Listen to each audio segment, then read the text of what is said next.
Halo strangers, selamat datang di podcast Hide and Seek. Ini adalah episode kedua. Dan episode kedua ini kalian masih setia ditemani oleh saya Peter dan rekan saya. Prima, Dan kali ini, kalau kemarin kita membahas mengenai konspirasi ya Mas Prip. ya Kalau kali ini kita prediksi membahas, maksudnya. oh ya prediksi bukan Prediksi, konspirasi. ya prediksi virus. Ya virus-virus corona ya.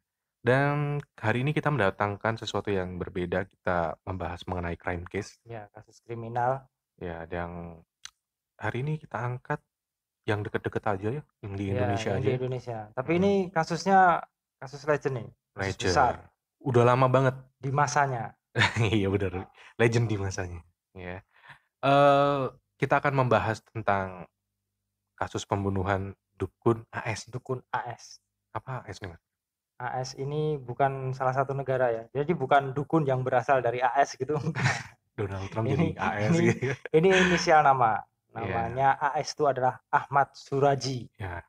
Jadi dukun AS ini mengembarkan Indonesia pada tahun 1997 97 dikarenakan kepolisian di daerah Sumatera Utara Sumatera ya. itu menemukan ada 42 orang wanita yang hilang dan menemukan tulang belulang di kebun tebu. Iya. Jadi Ya, mereka sudah ditemukan dalam bentuk tulang belulang ya. Berarti kan sudah lama lama sekali, banget sudah prakteknya. lama banget ya. Ya. Kalau teman-teman lihat Ahmad Suraji itu benar-benar nggak mencerminkan seorang yang serem, badannya gede, tatoan gitu Oh enggak. iya, heeh. Dia Sebab cenderung kurus ya iya sebenarnya. kurus, kurus krempeng gitulah. Pokoknya enggak, dan juga enggak, kalau biasanya dukun-dukun gitu kan brewokan terus pakai ikat kepala hitam gitu, sangar gitu. Tapi dia enggak sih.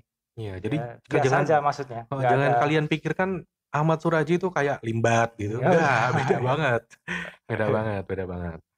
Nah, Ahmad Suraji ini itu dilahirkan pada tanggal 10 Januari 1949.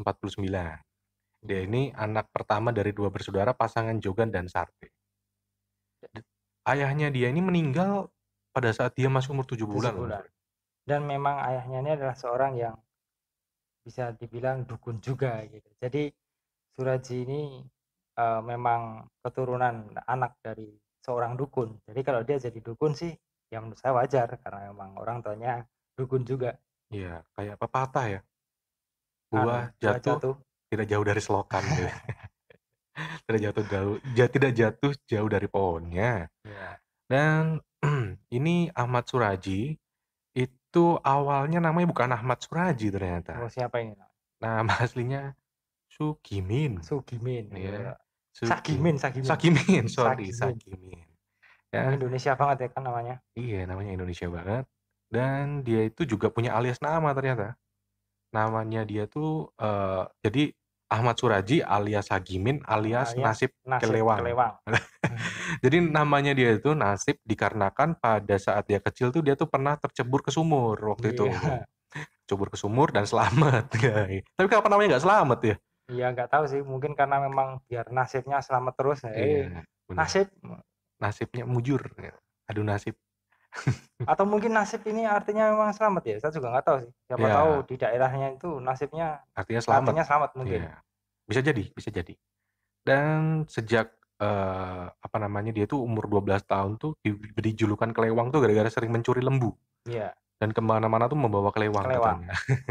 Jadi kayak anak-anak pada umumnya ya, tidak Ya. ada keanehan yang terlihat gitu. Maksudnya main di sumur, terus main-main lembu, main-main ke tempat-tempat hutan-hutan gitu mungkin atau sawah-sawah gitu. Jadi sepertinya anak-anak biasa pada Iya. umumnya. Dan ternyata tuh sejak umur 12 tahun dia tuh udah mempelajari ilmu perdukunan dari buku-buku peninggalannya bapaknya. Bapaknya, oh, jadi Iya. dia mendapatkan kitab-kitab ilmu gitu ya? Iya, dapat Jadi kitab-kitab kayak ilmu. seperti kayak waktu kalau nonton film kungfu gitu, anaknya waktu buka lemari gitu ada kitab-kitab tuh diambil gitu, Oh terus iya. dia mempraktekkannya sendiri gitu mungkin Iya, ya. Mungkin gitu sih, bisa jadi, mungkin. bisa jadi. Dan oh iya, kita lupa nyebutin bahwa dia tuh tinggalnya di daerah Sumatera Utara ya, Ya Kabupaten Sumatera Deli Utara, Serdang sana. Dan dia ini menikah pada umur 27 tahun 27. ya. Dia menikahi seorang wanita bernama Tumini. ya. Tumini. Tumini ini kayak itu, mie ayam Tumini, Jogja, Tapi iya, tapi namanya walaupun di Sumatera nama-namanya tetap Jawa Jawa banget ya. banget ya. Mungkin ya orang-orang Sagimi, iya, transmigrasi mungkin ya. bisa sih, bisa jadi. Dan, dia itu juga mengganti namanya dia dari nasib ketika usai menikah tuh, mengganti namanya menjadi Ahmad Suradji. Dengan harapan namanya itu bisa membawa berkah dan kehidupan yang lebih Wah, ini baik. suatu hal yang wajar ya sebenarnya. Iya Masih belum ada keanehan. Ya iya walaupun mungkin mungkin sedikit keanehan karena waktu membuka lemari itu tadi, wah saya kok membayangin menemukan kitab-kitab itu mungkin dia mempelajarinya. Tapi sejauh ini, sejauh sampai umur 27 ganti nama itu masih normal-normal aja. iya. Jangan-jangan, eee, ketika buka lemarinya bapaknya tuh, aku bayangin sih dia bukanya, Hmm. "Ah, ada majalah populer," gitu. Wah, malah Itu kitabnya beda lagi nanti. be majalah misteri ya begitu. Dan yang bikin kaget itu mulai gelagatnya ketika dia meminta izin ke ibunya untuk menikah lagi. Wah, dia Wah, mau berpoligami ya? ya berpoligami dan poligaminya sih kalau wajar nggak masalah. Iya. Jadi dia tuh ngomong ke ibunya, "Bu, aku mau nikah lagi," gitu. "Karo siapa? Sama siapa?" Katanya gitu. "Sama adiknya Tumini." Wah, bayangin Nah, kagetnya ibunya kayak kayak gimana itu coba. Jadi dia tuh nikahin adiknya Tumini, guys. iya. Yaitu Tuminah sama Ngatiyah. Jadi 3 ya istrinya? 3 Tumiah istrinya. dan Atiyah. Dan itu saudaraan semua? Iya, saudaraan semua. Udah gitu diajakin tinggal satu rumah lagi semuanya. Wah. Kebayang kan, keren. Dan ibunya tuh kan menentang dia terus dan Iya, akhirnya ibunya Suraj nggak ini setuju ya pokoknya ya? iya, tapi ibunya tuh malah diusir, Hmm. Alin Ini s Gundeng. ini ini sudah sepertinya sudah mulai agak terlihat ya, karena dia mengusir orang tuanya. Iya, mulai agak Yang tidak setuju dia usir, iya, dan apa ya, mulai aneh sih di mulai sini. aneh ya? Iya, dan dia tuh juga pekerjaan sehari-harinya tuh ya dia membuka praktek juga ternyata. Oh, Kak sudah mulai jadi iya, dukun juga ya? udah mulai jadi Mungkin dukun sudah mulai mempraktekkan ilmu-ilmu yang dia pelajari. mhm, dan pasiennya juga ternyata cukup banyak. Dan panggilannya itu dan dia tuh sampai disematkan panggilan datuk loh. Wah, jadi orang yang, punya ilmu, punya kemampuan gitu kan, Ya, dipanggil diakui ya. dan dihormati gitu, Oh ya, biasanya kan gitu. dihormati, bener. Jadi dia tuh, prakteknya tuh macam-macam ya, bisa berobat, bisa pasang susuk, Iya, biar bisa lebih cantik gitu, iya. rezeki lebih lancar gitu. Dan, pada suatu hari ada seseorang yang sebut aja namanya, Mawar, Oh iya. iya, Kan biasa kalau yang di investigasi-investigasi iya itu namanya mawar, Mawar gitu. Jadi Mawar ini, eee, mendapatkan rekomendasi dari temennya iya ceritanya. dikasih tahu temannya ya? Ya dikasih tahu temennya, eee "Nih lo Yan, di sini loh Mawar ada seorang dukun yang bisa membuat kamu tuh rezekinya banyak." Iya, dan dia tuh pengen lebih cantik. Ya, pengen Jadi lebih tujuannya tuh dia cari seorang yang bisa membuatnya jadi lebih cantik gitu kan, lebih percaya diri ya. lebih percaya diri ya. Jadi kalau kemana mana itu banyak yang ngelirik, cowok-cowoknya ngelirik atau nyingsoti kadang-kadang. Iya, mawar. Melati, nggak beda deh. Dan akhirnya, singkat cerita, Mawar ini tergoda untuk datang ke dukun Suraji. Suraji. Ya, dan ketika dia datang, ya biasa, masih konsultasi, terus dibacain mantra, disuruh meminum Iya, air putih yang sudah diludahin, iya, cuy, gitu. Wah, gila sih. iya itu salah satu mewujudkan ilmunya dengan diludahi itu ya. Jadi biasanya setelah ritual-ritual, mantra-mantra gitu, kalau alam kan disembur. Nah, ini diludahi. Minumannya tapi bukan orangnya. Orangnya diludahin bisa muni-muni Mas Brim. Ya, karena, dan si Mawar ini juga, diminta sama Suraji itu untuk datang malam-malam Nah di kebun ini tebu. seharusnya kalau biasanya sih, saya juga nggak tahu sih, mungkin karena memang mawar ini memang karena saking kepengen jadi cantik gitu ya, jadi nurut ya. Tapi kan Iya, kalau misalkan diajak ketemu malam-malam gitu kan, mungkin secara logika Anda kan, "Wah ada apa ini kok malam-malam?" Iya, bener ketemunya. banget. Nah ini, eee, dari cerita ini nih harusnya kalau orang bisa, apa ya, Berpikir berpikir dengan ya, jernih ya, dengan jernih, nah di sini adalah saatnya kita memakai topi hitam, topi hitam. ya. Oh ya, Bahkan sebelum itu, bahkan sebelum menganalisa resiko. konsultasi, Iya, iya kita kan harus bisa menganalisa iya, resikonya, ini bener apa enggak sih? Kita harus iya, pesimis juga dong, nggak boleh kita langsung nggak boleh percaya aja sama iya, orang. benar benar benar. Apalagi nih sesuatu hal yang di luar nalar dan logika Iya, gitu kan, dan apalagi ini dilarang masih sama agama kan. bisa sih, bisa bisa. Iya kan, Jadi, nggak nggak boleh eee, nggak boleh kita langsung, iya, gila sih. nggak boleh sembarangan percaya dengan apa yang dia katakan dan dia lakukan. Iya, dan, pada saat pertemuan itu, eee, dia tuh sama sekali nggak curiga gitu Iya, kan.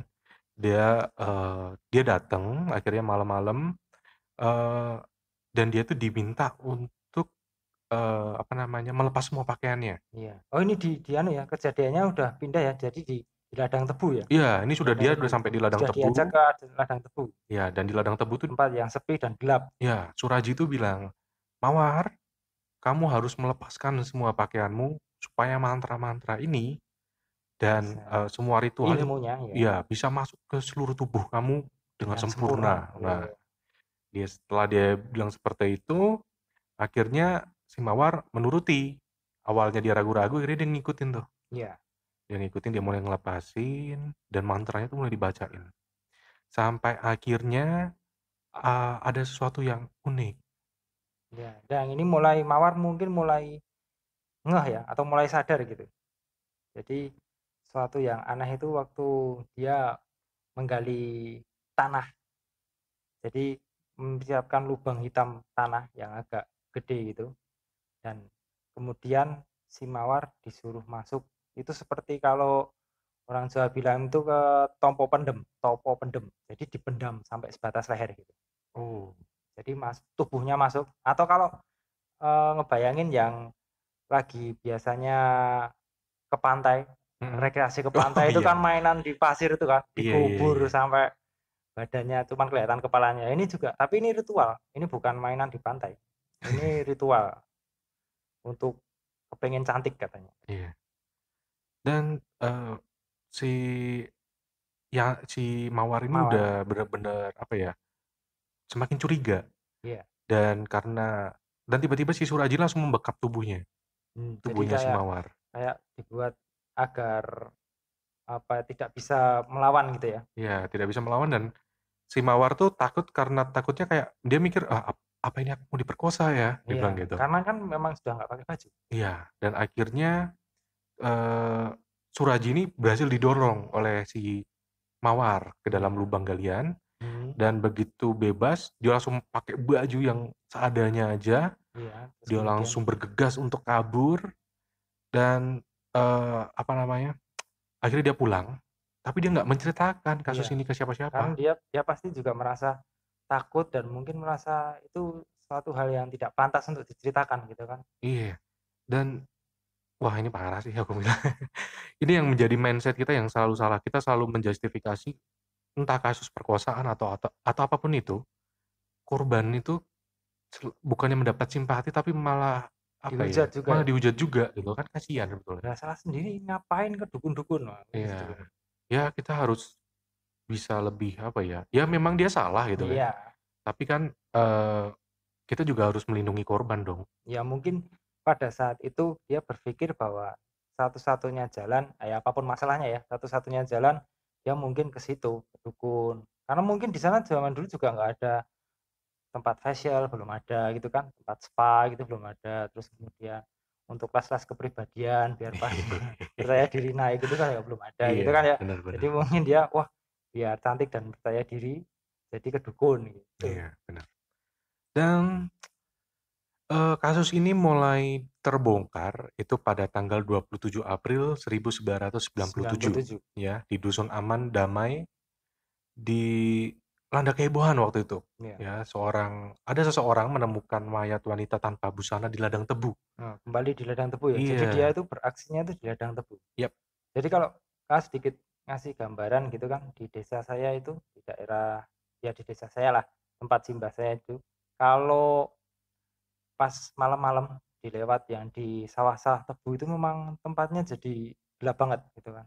Jadi mau ke mana-mana tuh takut. Dulu pernah saya naik taksi gitu, supir taksinya tuh juga nggak bilang nggak bilang dia takut sih enggak, tapi dia sempat berkali-kali tanya, "Mas, bener jalannya sini, Mas? Mas, bener nih, Mas?" "Iya, Mas, ini bener jalannya sini. Ini memang tempatnya gelap karena tebu semua kanan kiri." Tapi dia sempat berkali-kali tanya, "Mas, ini bener jalannya sini?" "Iya, Mas, bener jalannya sini." Dia kepikiran dukun AS tuh. Tapi memang kalau kalau nggak biasa lewat di jalan tebu, apalagi malam gitu, serem memang, Emang serem banget ya? serem, nggak ada pencahayaan. Jadi memang pencahayaannya waktu itu memang cahaya mobil aja, waktu itu saya naik taksi memang itu. Aku ngebayangin kebun tebu tuh mesti ya tinggi-tinggi gitu Iya, kan? tinggi-tinggi Iya gitu bener kan. ya? Jadi mau lihat kanan kiri ya gelap, nggak cuman daun-daun aja yang jadi kalau dia melakukan aksinya di ladang tebu gitu ya Nggak ada masuk yang akal tahu ya? karena Heeh. sangat tertutup gelap.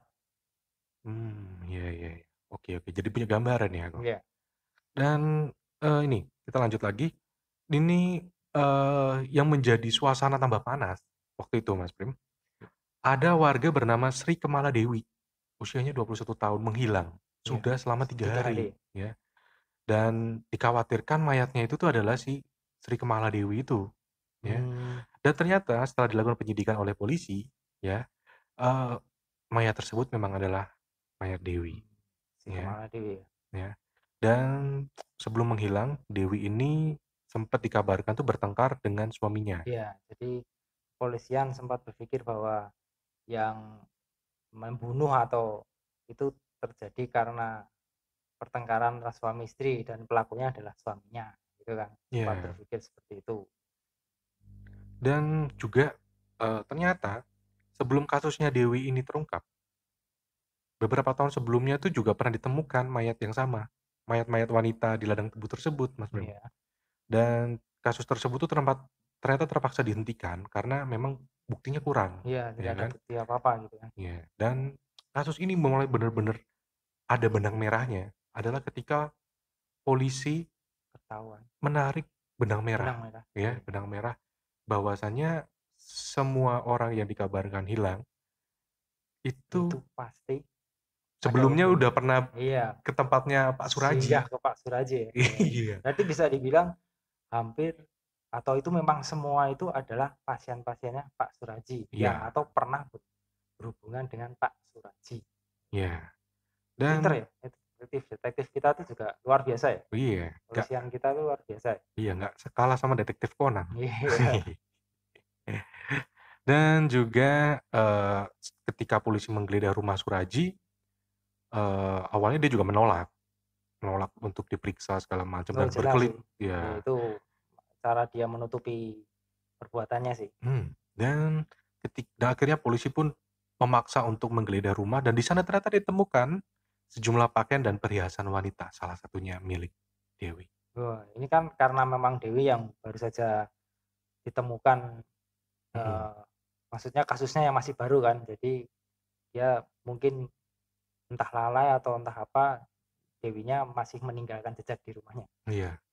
Dan, si Suraji ini, eee, dia, apa namanya, akhirnya dibawa ke kantor polisi bersama 3 istrinya. Iya, Bersama 3 istrinya dibawa ke kantor polisi dan mengaku membunuh Dewi akhirnya. oke. Awalnya dia hanya ngaku membunuh 1 orang, Oh iya, namun setelah, diinterogasi berjam-jam akhirnya dia mengaku bahwa dia membunuh 16 wanita yang lainnya. Hingga akhirnya ngaku lagi. ngaku lagi, dia membunuh 42 orang wanita. Oh, Gila sih. Langsung para penyelidik tuh langsung, "Wah, gila sih. Ini orang kok kok psycho banget ya." iya, kok bisa 42 wanita itu dibunuh? Iya. Dan ternyata motifnya di balik Ahmad Suraji ini membunuh banyak wanita adalah dikarenakan dia pernah bermimpi didatangin oleh ayahnya. Iya, ayahnya dukun ya kan, seperti kita ingat kemarin bahwa kemarin, seperti kita ingat tadi bahwa ayahnya itu juga dukun. Jadi kemungkinan, eee, kalau secara ilmu kebatinan, dia memang secara fisik tidak ketemu, tapi batin bisa ketemu, karena dia dukun. Itu kemungkinan loh, kemungkinan kalau dia memang ayahnya beneran. Tapi memang banyak banyak tafsiran sih, itu bukan ayahnya, itu adalah iblis yang menyerupai ayahnya, monggo silahkan. Tapi kalau menurut pengakuan dia yang dia lihat adalah figur ayahnya. Iya. Dan ayahnya itu menginstruksikan dia untuk membunuh 72 wanita Mhm. dan meminum air liurnya juga. Mmm. Ih, Ini kebayang gak ini sih? ini, Yaks. aneh ya, untuk mendapatkan ilmu yang bertujuan untuk membuat baik kan ilmunya untuk mengobati orang, Hmm. untuk membantu orang dalam kesusahan. Tapi kenapa dari niat baik yang tujuannya baik itu kok caranya seperti itu ya? Kayak jadi teringat sesosok Thanos. Wah, panas. Iya, iya kan?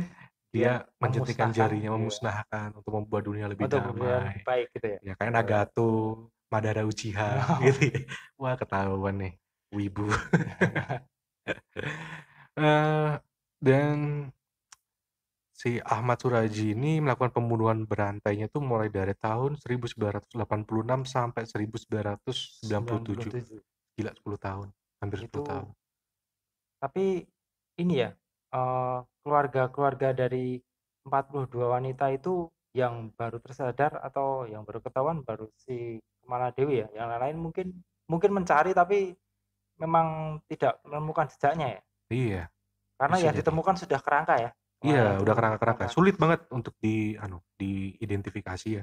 mmm, Jadi, ya udah berarti, ya udah hilang gitu kan. berarti kalau secara secara syarat sebenarnya dia juga gagal juga ya? Baru 42 kan Iya, 72 benar, kan? harusnya 72. 72. Dan tapi untungnya sih polisi juga cepet ya, Mmm, dan iya nggak sampai berlanjut, nggak semakin banyak korbannya. Karena ngeri banget sih iya kalau sampai bener-bener 72 orang gitu kan. iya, Ih gila, nggak kebayang, banyak banget. Dan ternyata yang membantu dia itu ternyata istri dia yang paling tua, mmm. yang 2 tuh nggak ternyata. Enggak, si Tumini ya? Iya, Tumini, mie ayam Tumini. Dan, akhirnya si Suradi dan istrinya ini disidangkan di Pengadilan Negeri Lubuk Pakam, Sumatera Utara pada tanggal 22 Desember 1997 dan banyak banget masyarakat yang nonton, Iya. ya. Jadi sepertinya masyarakat ini sudah mulai geram ya, setelah mendengar bahwa dia 42 wanita itu dan warganya maksudnya, Mhm. mungkin salah satu keluarganya, mungkin salah satu teman-temannya juga ikut jadi korban. Jadi nontonnya juga mungkin sambil emosi juga, gitu. Iya, benar. Dan sampai polisi tuh nyediain 4 televisi monitor loh. Oh ya mungkin kan karena memang dia juga saat itu dianggap sebagai datuk kan, orang yang terhormat gitu. Iya, Maksudnya benar.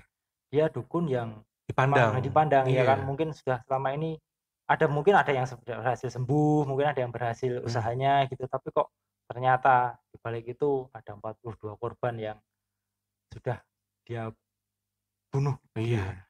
dia bantai gitu kan. Dan pada saat persidangan tersebut Suradi tuh sampai menolak BAP polisi loh. Berkas aduan perkara polisi dia menolak. Dia membantah telah membunuh 42 wanita, padahal diinterogasi dia ngaku. Iya, masing ngaku. Jadi, lucu sih, dia dia tuh alasannya karena dia ya itu tadi, bisikan gaib, ya kan, dan dia mengaku dipaksa waktu diinterogasi gitu Ya kan. mungkin mungkin kalau kalau masalah BAP atau itu mungkin ada sedikit dari pengacaranya ya, mungkin ya, maksudnya dalam menjawab-menjawab itu mungkin ada sedikit dari strategi-strategi dari pengacaranya agar Ya, diringankan, mungkin seperti itu sih. ya dan akhirnya, setelah 4 bulan mengikuti proses hukum pada tanggal 24 April 1998, majelis hakim yang diketuai Hakim Hauguaro Harifah SH menjatuhkan keputusannya, ya. Jadi majelis hakim Mhm, memutuskan saudara terdakwa dijatuhi hukuman mati dan semua penonton pada saat itu langsung bertepuk tangan. iya, bertepuk tangan. Ya, gila. Dan Suradi pada saat itu tampak tenang dan dia malah senyum dan dia bilang, "Saya minta banding." Weh.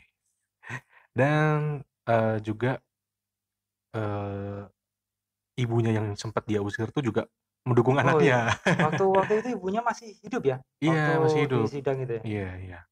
Mungkin kan zaman dulu kan kalau orang kan nikah kan muda-muda banget kan. Oh iya iya. Ya Oh bisa iya jadi bisa jadi sih, maksudnya ibunya masih muda ya, masih masih muda, tergolong ya muda gitu ya? masih tergolong Oh muda. bisa bisa. Mama muda, gitu beda ya. Dan setelah Suraji ini dituntut hukuman mati, istrinya pun juga ikut dituntut hukuman seumur hidup. Oh, seumur hidup, karena dia Iya, membantu juga ya? iya dan akhirnya, keputusan, pengajuan bandingnya Suradji ini ditolak sama pengadilan. Oh, iya. Ditolak, pada tanggal 27 Juni 1998 atau Iya, sekitar 2 itu bulan setelah logis itu sih, ya. dalam artian, kasus sebesar itu, menghilangkan nyawa sebesar itu, kemudian putusannya hukuman mati, Mhm, minta banding. Sepertinya sih, ya kemungkinan besar memang ditolak sih, karena iya, memang itu sudah jelas kasusnya, besar itu. iya. Dan, eee, selama menunggu pelaksanaan hukuman mati ini, Suradji itu terlihat lebih tenang,